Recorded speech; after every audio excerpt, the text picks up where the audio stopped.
कर्माबाई की खिचड़ी की कहानी। यह कहानी है भगवान कृष्ण की प्रिय भक्त कर्माबाई की।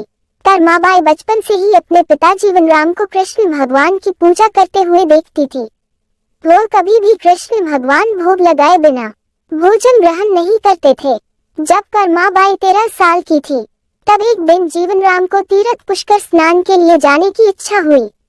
साथ में उनकी पत्नी ने भी पुष्कर स्नान की इच्छा प्रकट की। जीवनराम अपनी बेटी को भी ले जाना चाहते थे, लेकिन दुविधा यह थी कि अगर वह सब घर बाहर गए तो श्री भगवान कृष्ण को भोग लगाएगा कौन। तब जीवनराम ने इस नित्य कर्म की जिम्मेदारी कर्माबाई को सौंपी और कहा कि देखो बेटी कर्मा, सुबह भगवान कृष्ण को भोग लगाने के पश्चात ही तुम भोजन ग्रहण करना। कर्मा ने भी अपने पिता की हाँ में हामी भर दी। अगले दिन सुबह कर्माबाई ने उठकर सबसे पहले गुड़ और घी डाल के बाजरे का खिचड़ा बनाया और भगवान कृष्ण की मूर्ति के सामने रख दिया और बोली, भगवान मैंने आपका भोग रख दिया है, आपको जब भूख लगे तब खा लेना, तब तक मैं घर के काम पूरे कर लेती हूँ। इतना कहकर कर्मा अपने घर कामों में जुट गई।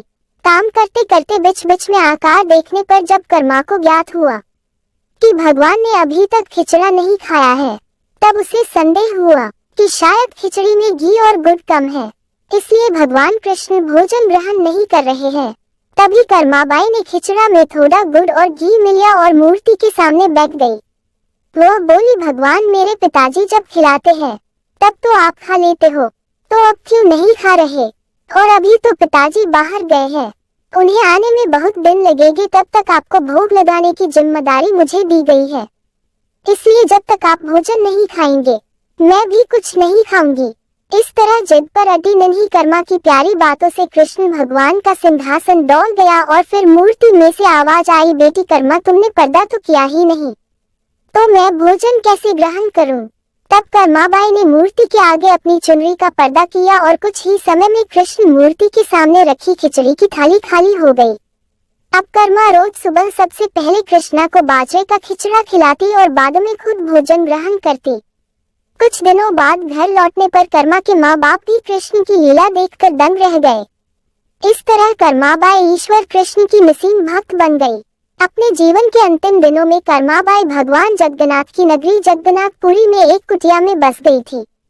वहाँ पर एक दिन कर्माबाई की कुटिया के सामने एक तेजस्वी कांति वाला बालक आया और उसने कर्माबाई से कहा, मुझे भूख लगी है माँ, खाना दो। उस वक्त भी कर्मा अपने भगवान कान्हा को खिचड़ा का भोग लगा रही थी। कर्मा ने उस बालक को भी खिचड़ा खिलाया। उसके बाद से वही बालक हर रोज कर्मा के हाथ का खिचड़ा खाने आता था। यह सिलसिला कई वर्षों तक चलता रहा। वह बालक कोई और नहीं स्वयं जगन्नाथ भगवान थे, क्योंकि जिस दिन कर्माबाई देहांत हो गया उस दिन जगन्नाथ भगवान की मूर्ति की आंखों से आंसू बह रहे थे और उसी रात मंदिर के पुजारी के स्वप्न में जगन्नाथ भगवान आए और अपने दुखी होने का करना बताया कि उनकी परम प्रिय भक्त कर्माबाई गोलोक सिधार गई है। मैं रोज सुबह उसके हाथ की खिचड़ी खाता था, अब मुझे खिचड़ी कौन खिलाएगा? अगले दिन से मंदिर के पुजारियों ने निर्णय लिया, भगवान को रोज बाजरे के खिचड़ा को भोग लगेगा और उस भोग का नाम दिया गया कर्माबाई की खिचड़ी।